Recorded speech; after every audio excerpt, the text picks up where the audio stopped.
What's up, guys? Welcome back to React and Relax TV for another reaction video. So I'll be checking out Stuart Lee, and this one is Joke Pasquale Joke. Alright, so I can't wait to check this clip out. So if you're new to the channel, welcome. But before you leave, you become a part of the family. So let's go. Well, I've thought about Joe Pasquale once before in my life, and it was 10 years ago, right? And this is how it happened, okay? When I started doing comedy about 20 years ago, there used to be a comedian on the circuit in London called Michael Redmond. He was Irish. He lives in Glasgow now. And what he used to do was he used to have big bushy hair and a kind of droopy moustache and very deep-set eyes. And he always used to wear a long brown mac and carry a little plastic bag. And he used to walk out and he would stand still in silence for about 2 minutes, looking really weird. And then he would say, "A lot of people say to me, 'Get out of my garden.'"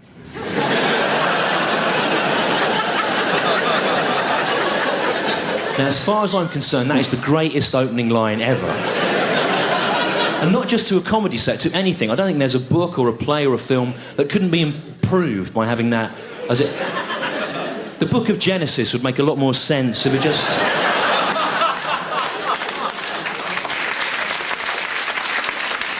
It began like that and cut to the chase, you know. And it always used to get a really good laugh, that joke. But it got a much bigger laugh in 1995 when Joe Pasquale did it as one of his jokes in his Raw Variety performance set of that year. And there's always been a kind of tradition of mainstream acts kind of borrowing our material. In fact, you might remember at the end of 2004, Jimmy Carr had to take Jim Davidson to task for stealing some of his material. Although, to be honest, if Jim Davidson can steal your material, maybe it's time to think about writing something else. Although, to be fair to Jimmy Carr, right, it was a kind of sexist bit that he'd written with a sense of irony that Jim Davidson was able to appropriate at face value.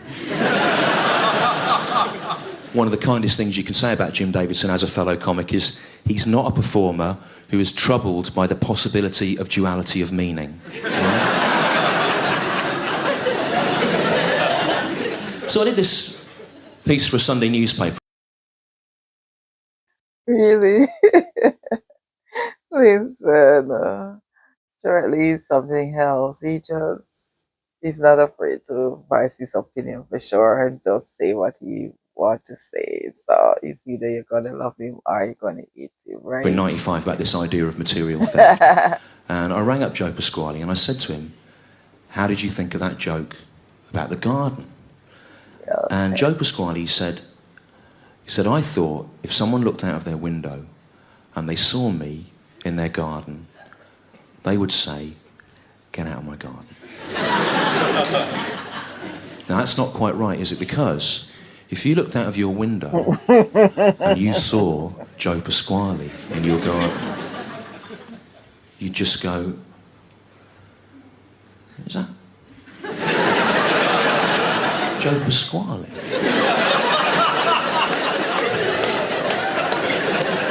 In the garden? What can he possibly want?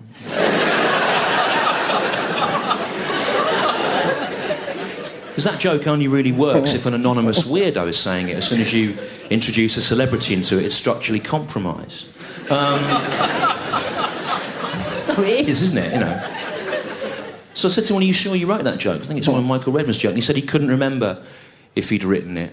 And I get what he's saying, because if you say a celebrity in your garden, you're gonna kind of be like starstruck or something, or just wondering. You're not gonna get out my garden. At the same time, you're gonna wonder, what? Why is he here? Why is he in my garden? You see a weirdo or somebody you don't know, somebody not famous, I guess. I get what he's saying. You would be shouting, "Get out my garden!" But if you see somebody popular, you're gonna, you know. It's difficult to remember sometimes if you've had an idea, especially when they occur as thick and fast as they must do in the mind of Joe Pasquale on an almost biannual basis. And then he said he thought one of his writers might have written it, and it turned out what he meant by writers was not so much people that wrote for him. It's people that went around writing things down that other comedians had said. But there's a kind of belief amongst the kind of mainstream acts. They say it's not possible to copyright a joke. They say you can't own a joke. So, bearing that in mind, I've tried to write a joke that Joe Pasquale won't be able to steal, right? And it goes like this. Joe Pasquale goes into a bar. Good. He says to the barman, "I'd like a pint of beer, please." And the barman says, "Why don't you just come around the bar, help yourself to the beer, and then walk off without paying for it?"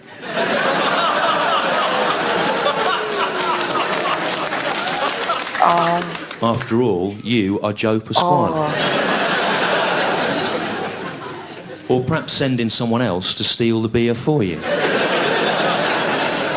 And then deny that beer can actually be owned. Say that you find the very concept of the ownership of beer hard to understand. Or better still, insist that it is your beer and that you brewed it at home in your house. Even though your home lacks the most rudimentary of brewing facilities. Thank you very much indeed.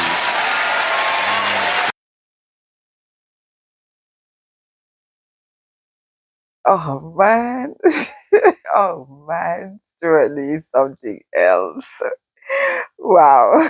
Let's find a joke that Joe Pasquale cannot steal. Oh, that was a little stick in the digger, right? Wow. It's like saying you do something without saying you do something. Oh man, he's something else. Like I said, you see that you eat him very laughing because he straight up just doesn't hold back and just said what he feels.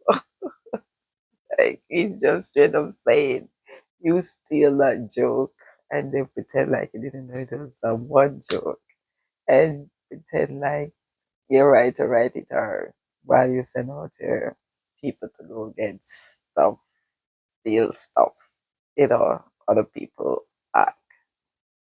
Mm. It's the same way he's interpreting it. The joke stealing with the beer stealing. Just pretend like, no, it's your beer. All right, guys. Don't forget to live, love, laugh, and to learn. And I will catch you in another one. Thanks for watching.